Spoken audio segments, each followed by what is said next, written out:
Hey gang, I usually do game reviews of certain games, but this time I'm going to do something different. You see, I've just finished watching a movie about a week ago, last weekend, and I never did mention this because I don't know what's been going on, but anyway, this is based off a comic strip of the same title. It's called My Neighbors the Yamadas. I've actually watched this movie, which was a little after my aunt's passing, and I have to tell you, this movie has humor, and it has meaning behind it since it is a family anime. So it's about the Yamada family. And I'll just read what's on the back of it. It says here, join the adventures of the quirky Yamada family, from the hilarious to the touching, brilliantly presented in unique, visually striking comic strip style. Yes, the movie is just like this. What you see here, the movie is all this. Takashi Yamada and his wacky wife Matsuko, who has no talent for housework, navigate their way through the ups and downs of work, marriage, and family life with a sharp-tongued grandmother who lives with them, a teenage son who wishes he had cooler parents, and a pesky daughter. Pesky. Why did I say pesky? Learn to spell! Pesky daughter whose loud voice is unusual for someone so small. Even the family dog has issues. Yes, the family dog has issues. It just looks at him like, eh. And like I said, this movie is about, it's rated PG, and it's about 104 minutes. But it is funny as hell. The original comic strip was by Izzy.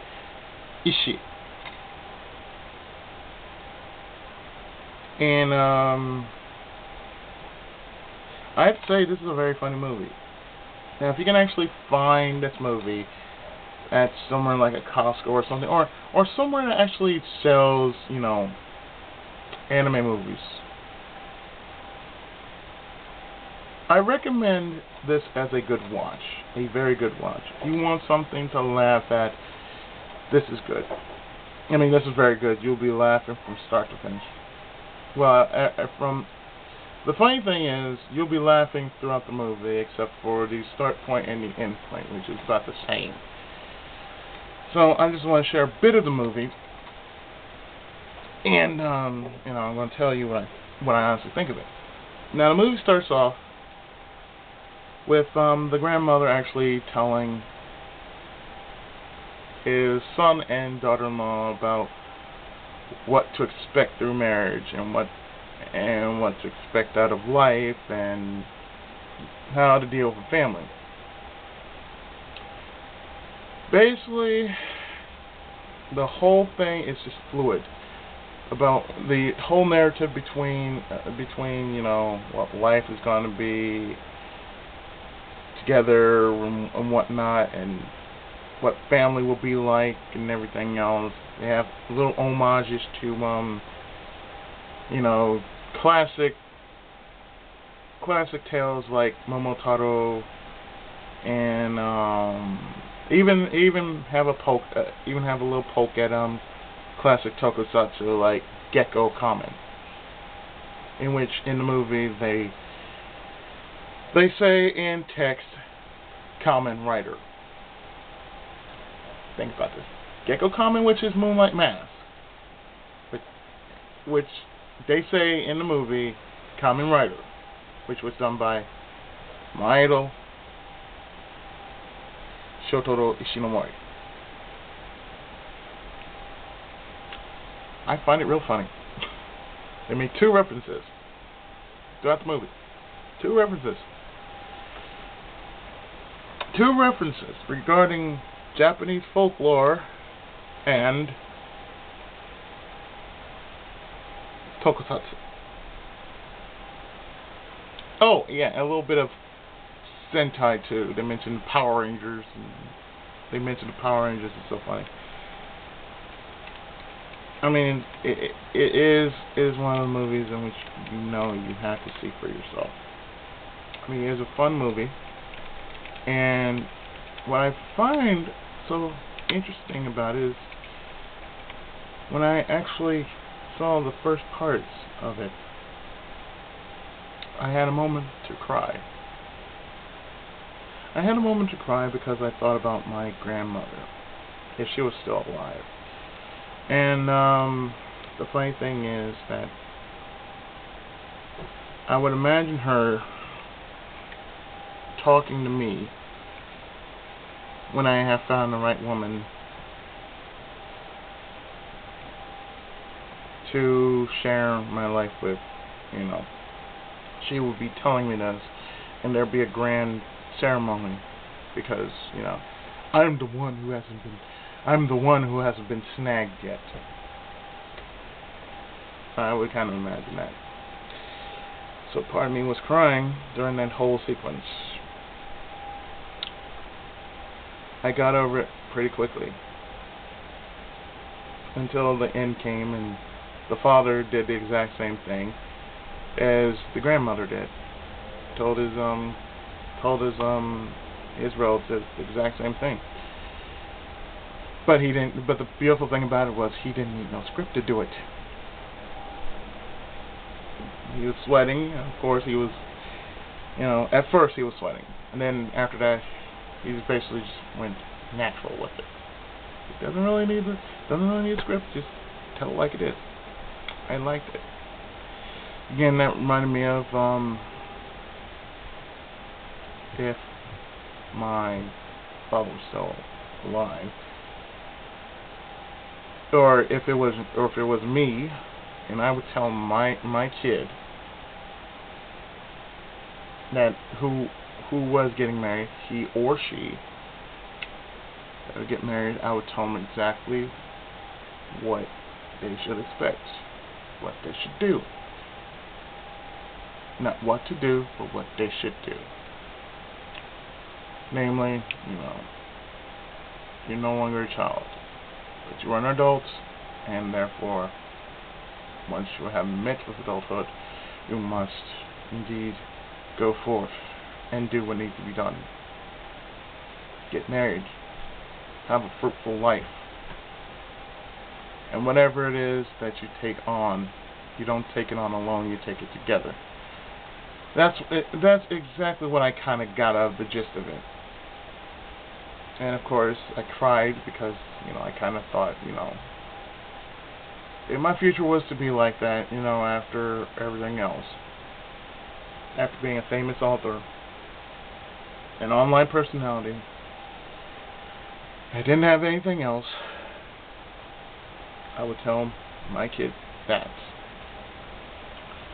So, yeah.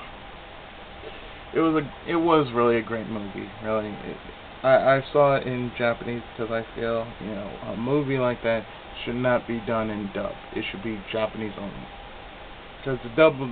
Because I would say this, it's not that I don't like dub versions of certain shows. It's just, to me, once you've seen sub, you kind of understand more of the story than you would if you were to watch it in dub format. So in sub format, you understand more of the story. The story gives more emphasis, while the dub version doesn't give as much emphasis as you would like to hear. So in any case, like I said, I recommend this movie. If you can find this movie, I'd recommend you try watching it. Watch it with a couple of friends. Watch it with your family. Hell, I would say I'd watch it with my mom, or let my mom watch it with me, just because it's funny.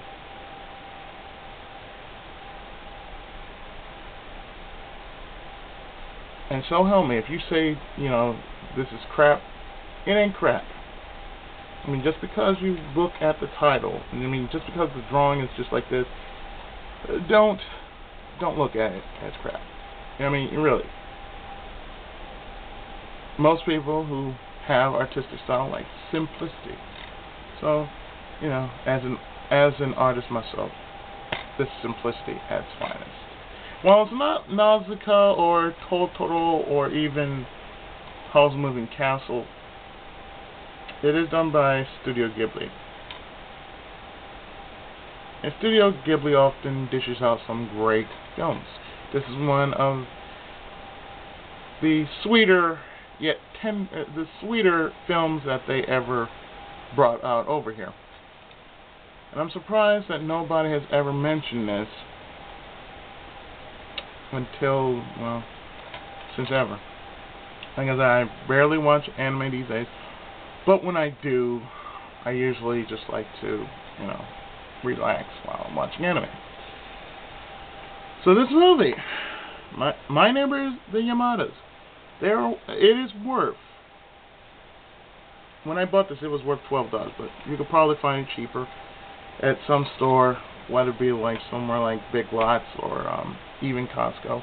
I mean, that's where I found it, is at Costco. But like I said, if you can find it at a certain convenience store, or if you can get it from Redbox or even Netflix or whatever, I recommend getting that movie. Really, it's worth watching, and you don't have to be an anime fan, but you don't have to be an anime fan to like it. That's the beauty about it. But even if you are, you gotta watch it as it says in Princess Mononoke, with unclouded eyes. You have to watch this movie with unclouded eyes. Therefore, just have fun with it. That's all I gotta say. Just have fun with this movie. You'll laugh, you'll cry, and it'll leave you totally all about, your own family. There are a whole lot of things that, can happen in a family, but, care enough to watch a movie like that about family, then I recommend it. So with that, folks, My Neighbors Yamadas, if I gave it a review score, I give it a 4.5 out of 5. It's funny enough. It's not bust up laughing, but it's not even LAMFAO, but it is enjoyable nonetheless. So with that, this has been another review. This time, this one was about a movie. And with that, I'm done here. So take care, everybody, and peace out.